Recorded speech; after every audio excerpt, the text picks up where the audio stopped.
If we've learned anything during the time of COVID, it is that we need to be willing to embrace change, that it's going to come at us and we need to be ready. So when COVID hit in the spring, one way we stayed connected was with a morning devotion. Now, 7 months later, it seems like change is needed. If necessity demands it, and we return to a hard lockdown, we may revive it. The response to the devotion and other digital offerings were positive. So, we have decided to keep our foot in the door, so to speak, by offering one digital offering a week. Thus, for a while, you will be able to count on inspiration being offered weekly on Wednesday. Unless we tell you otherwise, we will usually post it late afternoon or early evening. You can count on a variety. Sometimes it will be an interview, other times devotional thought. We're going to mix in some music and a bit of light theology. Some weeks it'll be no longer than 5 minutes. But when we do an interview, it will be noticeably longer. If you find it inspiring, please share it on your Facebook page. While it will have a variety of approaches, it will focus on inspiring us to draw closer to our God and the way of compassion. Please enjoy this morning's first edition. Good Wednesday, Pelham Road. Welcome to the first edition to Good Wednesday, Pelham Road. I'm joined this morning by Dr. Joe Mason. Dr. Joe, introduce yourself again to the folks, although you've been on the program a couple of times. Okay. So tell them a little bit about yourself. I'm Joe Mason, Irvin. My husband's Wayne, and I have 3 kids, Esther, Kenny, and Grace, and we're members at Pelham Road Baptist Church, and I'm a child psychiatrist. I work at Prisma Health in the child psychiatry department, and I'm not representing Prisma today. These are my own views, but I'm happy to be here. All right. And didn't one of your children just have a birthday? Or did I mess that up? Oh yeah, and I probably will talk about that more later on during transition time, but my baby turned 3, Grace. Oh, Grace is growing up. Yeah. All right, so I have, the first questions that I have are not professional questions. They're just kind of either or questions, just kind of to get us loosened up, All okay? All right. So, and just so that you know Dr. Joe a little bit better, this is either or, your preference. Star Wars, Harry Potter. Harry Potter, Okay. but I don't particularly like either one. Oh, really? We'll have another episode about that. Okay. Biscuits or toast? Biscuits. Oh, biscuits, okay. Apple cider, pumpkin spice, which one? I like pumpkin spice. All right. Yeah. Pumpkin spice, okay. All right, now to the more serious questions. Circle the pumpkin spice for later. Yeah, for later. Come back to that one. All right. You work with children and teens and their parents, and life has several transitions. We often think of the adjustments the child has to face, but today I'd like to talk about what about the parents? So first, for the audience, tell us, where are these normal transition points for parents and children? From what I have seen, and there's probably developmental stages that are documented out better than this, but I think it's different for each parent-child set, but there are similarities in each family. So I think the first transition for parents probably would happen before the child's even born, during the pregnancy stage, where you're getting ready for a new member of the household. You're managing your expectations, learning what it's like to not be totally on your own, to be having to think about another person. So that's where transitioning starts, and it really comes to a head when the baby's born. Specifically for me, bringing the baby home from the hospital each time after being in the hospital for a couple of days after C-section was a huge transition, especially with my oldest Esther. Then there's a longer stage after that that's more of the infant stage when the child is totally dependent on the parent. That's probably one of the most important stages for the child, and so parents have more responsibility than they know during that time, and the big task during that is to attach the child, meet needs, comfort child, touch child so that the child develops a secure, safe feeling. And that happens during the first year of life. The next transition is when the child becomes mobile. So that goes from 1 to like toddler years. And that's an interesting period for parents and children because the child naturally wants to explore and gain a little independence from mom and dad and babysitter. And so that period, the fancy name for something that happens during that period is rapprochement. So that's when the kid starts to go and explore new things, but then looks back and wants to make sure mom's still watching or dad's still watching, and that gives them confidence to go out and explore some more.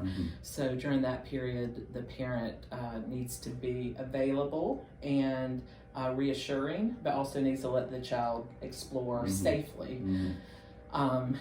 So that period goes on until, in my mind, kind of the child goes away to a school setting or a daycare setting, and that can happen with different ages. I mean, some kids go to daycare much earlier than others.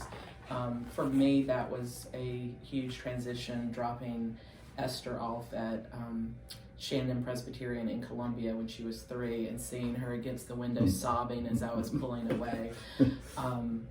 So school transition, that period lasts until I think adolescence or early adolescence, which is another huge transition. And it's kind of like the toddler stage, but on a bigger scale. So the task of adolescence is to learn who you are, gain separation, individuation from your parents, to say, I'm somebody different than who my parents are.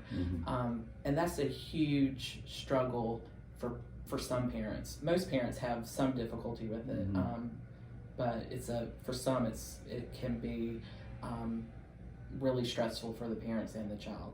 Okay. And then you've got, and I'll go quicker through these, you've got the college transition where the child moves out, child gets married, parents are going through empty nest stage where they don't have kids in the house, kids start their own families, parents become grandparents, and enjoy that transition. I think a lot of parents do enjoy that transition a lot. And then, why is that? I haven't gotten there yet, but what I've been told is that the hard part of raising children is having to be available and working, and it's a 24-hour-a-day job that's stressful, and sometimes you don't get to enjoy, how people say, like, savor this time, it goes by so fast. I always find that a little tiny bit irritating when people say that, who are kind of at the grandparent stage, because when you're in the thick of it, like getting up every hour of the night, it's not easy to savor.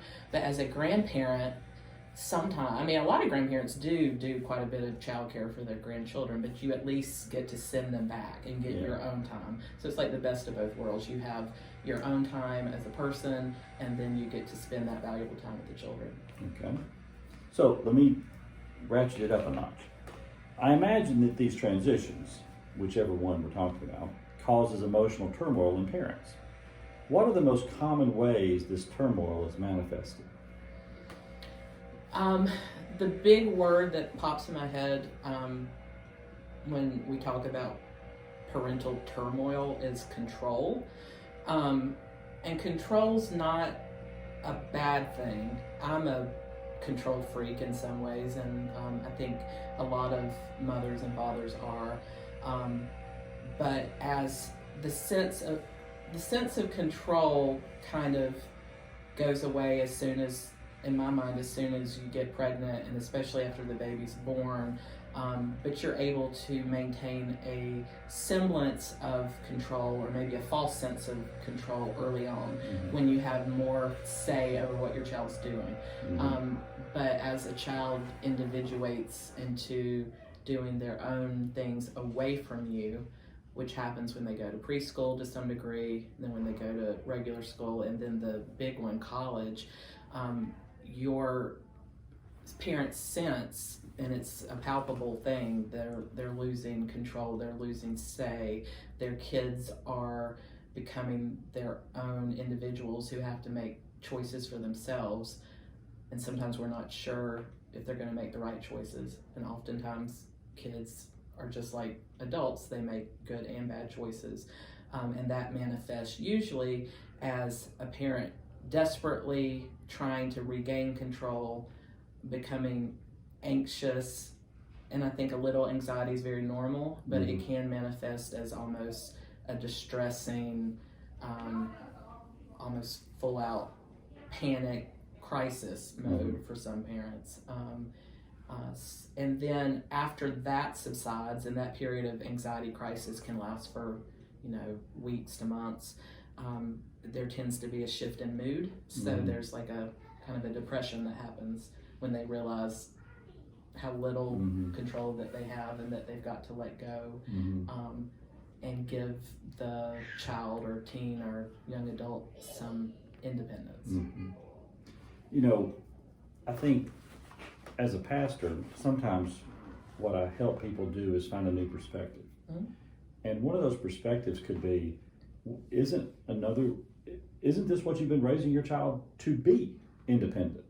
I mean, wouldn't the failure of parenting is that they become dependent upon you? Yes. The success of parenting is that you can let them go and that they are independent. And I guess now I'm in a different parenting stage than you.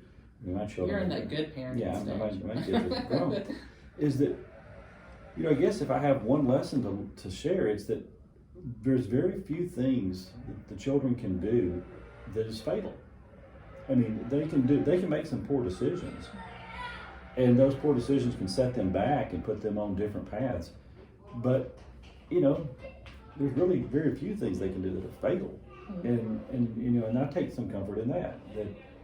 But I do feel that the parents have that anxiety, that control is, they don't have so much control and they're wanting to reassert themselves. So why, I guess, is the next question. Why does that happen inside of us? Why do we have a desire to control? And I find this to be a theological question. Because God immediately makes us, and then what does he do to us? Lets us go. I mean, one instruction, and that's it. Go. I don't want to see you underfoot anymore. Yeah. So where's that rule book or instruction manual? So why is it that is it something our culture has taught us to do? Where does this anxiety come from? This desire to control. I think you hit it on the head. It's a deep, ingrained, instinctual, possibly spiritual desire in humans to feel safe and to make things right and to not be surprised and to have security. And when kids go through transitions, and it's because we love our kids, it comes from a very good and noble place. I think the desire to control just really, we all have it, but I think when it comes to somebody, our most precious human, I mean, our kids are our most loved and valuable members of the whole entire world, and to see them individualize themselves with the possibility to make errors and mistakes, hopefully not fatal, that's horrifying. But I like what you said about the goal being independence. I like to use a word called interdependence. That's a good word. Yeah, I didn't make it up. But so I have a lot of, some parents are funny. Some parents will say, my kid turned 18, they need to be independent. when the kid's like obviously not independent at all. Mm-hmm. So I like to say this isn't a one day you become independent. I'm 38 and I'm still not totally independent. I still depend a lot on my mom for support, and I mean your needs change, but as long as your parent's alive and functional, if you have a bond with them, you will depend on them for some things. The interdependence is a natural progression to a kid still depending on you, loving you, respecting you, looking to you for guidance, but slowly developing ways that they can do things on their own. I think that's a less scary way to think about it, instead of just like a slash and now you are an adult and you make all your decisions and I hope you do it right. It's, I'm here and this is a learning process. You can always depend on me. Here's the things I want you to know. As far as fatal decisions, I think about don't drink and drive, don't use drugs, don't ride a motorcycle without a helmet, all those things that you want to teach a kid, and so that they won't die. Other things you can give more leeway, like, you may want to try this, you may want to go out with your friends in college. Here's the things that I would suggest to keep you safe. I'm always here if you make a bad decision. And I think you want your child to know that if they go out and drink and don't have a way home, they can call you. That's right. Always let them know you're here to help, but you want them to start learning to make good decisions on their own. Well, I have one more question, but to just add to that a little bit, at some point, like that phone call you just spoke about, the reason why a 20-year-old kid who has drunk too much will not call a parent is they feel like the parent's going to be angry or disappointed, or somehow that this will augment their relationship in a terrible way. What a parent, at some point, at 17 and 18, 19, you have to understand that what your new role is you're just not judging anymore. You can give advice, you can give guidance, but if they think you're a non-judging person, they'll call you. They won't drive. Yeah. But if they think that you are a judging soul, then they'll think, well, I'll just take my chances. Yeah. I mean, at least that's what I've witnessed. I think you're right. Yeah. If not identified in the parents, what impact does this emotional turmoil have on their relationships? If a parent doesn't recognize, my oldest just moved into middle school, or my youngest just finished wearing diapers. If they're not aware of the control and the anxiety that's going on, and then you said if after that passes, the depression comes. If they're not aware of that, what are the consequences of that? Of being unaware of what's going on in your life? I think sometimes if it gets out of control, or if it gets to the point where it's taking over the parent, that it can actually have the opposite effect of what the parent's wanting, which is to maintain a connection with the child. So it's natural and normal for a child to pull away from parents as they go into adolescence, to a certain degree, and that relationship changes. And even though it's hard for the parent and for the kid, probably it's normal. Now, skillful parents, and I'm not saying I'm one because I haven't gotten to that stage yet, but skillful parents can navigate that by leaning on spouse, friends, therapists for support through that time, and not manifesting that into controlling or punishing or scolding the adolescent. Or turning that on your spouse. I mean, even though that's happening, your real anxiety is with your child. Yeah. But maybe you're smart enough to know, I don't want to push them away, but Lord, I've been with this guy 25 years. I mean, I can yell at him and it won't have any effect on him. Well, there's a certain amount to that I think is true. I think it probably is healthier to act out that anxiety with a spouse, but you have to keep that in check too, or you're going to have kids and spouse kind of pushing everybody away. I think the first thing parents who are going through this need to do is give themselves some grace, because it's hard for everybody, and some people feel it deeper than other people, and some people are affected more. and know that there's nothing bad, that it comes from a place of love. But to also recognize it, that's the key, and to see, like, I might need some help navigating that. And it can start as easy as, picking up the phone and talking to another parent that's been through it or is going through it, to Googling on the internet. There's tons of resources and Facebook groups for these transition periods. And, I love to plug therapy, but having a regular therapy appointment when my kids, especially through those big transitions like kids starting preschool and going back to school after COVID, is a great place for me to bounce these fears and anxieties off someone who can handle it. Like, you can put everything on a therapist and they're trained to handle it. You're not gonna, ruin that relationship. So therapy is good, always good. Therapy is always good. Exactly. It is. I mean, and like what I sense, and we're transitioning to the fun time of this, the fun questions, but what I sense sometimes is that a parent who has a 15-year-old or a parent who has a 21-year-old, the people that they turn to for guidance are people who have 15-year-olds and people who have 21-year-olds. They call a peer. Yeah. I sense that the real conflict with that, or the real problem with that, is that you're calling somebody who doesn't know much more about this than you. Yeah, and you might be just as frazzled as you are. Right.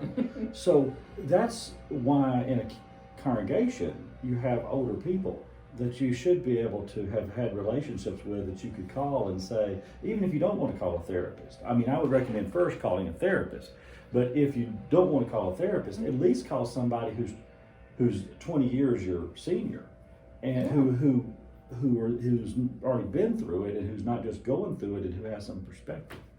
So that's a good, valuable part of the congregation of faith. I agree. That makes me think about your wife, Joanne, and Angela Suderman, and all the women in the church who, when I'm freaking out, which happens a lot, I am probably one of the parents we're talking about that's trying to keep some semblance of control, to have people whose children have successfully individuated themselves and are living independently and interdependently, to say, this gets better, you write it out, nobody dies, hopefully, and you come out on the other side.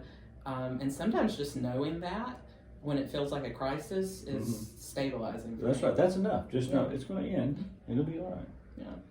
Well, I usually end these with Dr. Joe with these underappreciated or overappreciated questions, which are really tough questions if you've never really wrestled with them. They're much different than either or, because it takes a lot more judgment to figure them out. So here's your closing questions, Dr. Joe. Okay. Aaron Beck, overrated or underrated? I would say underrated. May I talk about him for just 1 second? Yes, you may. Because they probably don't know who Aaron Beck is. Yeah, that's something that would be good to Google today, because he is a fascinating person, and he's also one of my mentors. So it's funny, I don't think... And I didn't know John that. didn't know that, so it's kind of weird. But so Aaron Beck is the founding father of one of the most successful, effective psychotherapies that's ever been made, which is called cognitive behavioral therapy, or CBT. So probably a lot of you have heard that or practiced it. And he started out as an analyst, which is one of those psychiatrists where you think about it like somebody lays on the couch and the psychiatrist listens and takes notes. And he realized that was not treating some of the issues and struggles that his patients were having quickly enough, so he created a therapy that works pretty quickly and is easy, and pretty much anyone can do it. And he lives in Philadelphia. He's in his 90s. He still comes and teaches some of the classes there, at least pre-COVID. And I've trained with him 3 times. I did not know that either. And I'll send you a picture that maybe we can post with this. It's a picture with me standing between Aaron Beck and his daughter Judith Beck, and I had somebody who could do Photoshop blank out all the other people in the group, so it just looks like us, this little family. And they put that picture up on the screen when I graduated from residency. So I love Aaron Beck. All right. So he's underrated. Yes. And underappreciated. Yes. All right. By some people. Hot showers. Overrated, underrated. Underrated. I love a hot shower to the point where I look like a lobster when I get out. And that's good therapy too. Yeah. But they say it's not good for your skin. But good who water cares? therapy. Who cares? Tom Hanks. Overrated, underrated. I mean, everybody loves him, but he's still underrated. Okay, underrated. All right. What were you going to say? Well, I was just going to remind you that last time I asked her about Beyonce, and she said Beyonce was overrated, which... Are you a Beyonce fan? After that, I was like, is he a Beyonce fan? I'm a fan of a lot of people who do their work at a high level. She does. And Tom Hanks, like you said, I still think, even though he is much beloved, he is probably underrated. Yeah. Somebody said something on Facebook about him being president, and at first I was like, well, that would be silly. But then after I thought about it, I was like, he seems pretty stable and wise, and maybe that wouldn't be such a bad thing. All right, final underrated or overrated. S'mores, underrated or overrated? I think underrated. I mean, you're naming all these things that I really like today. S'mores are underrated, but you have to have a beverage with them, because one time I was camping, there was no water, no Cokes, and they gave me a s'more, and I just really needed something to drink after. Yeah, you got to have something to drink after. Yes. That's right. It's the only caveat. All right. Thank you for giving up your time. She has to run off to work now. We're doing this in the morning, and you have been serenaded by the guy that is blowing the leaves right outside my window. Doing his job. So hopefully you can hear us. But thank you, Dr. Joe, for coming by. Thank you for having me. Have a great day. I'll see y'all next Wednesday for Good Wednesday Pelham Road. Bye.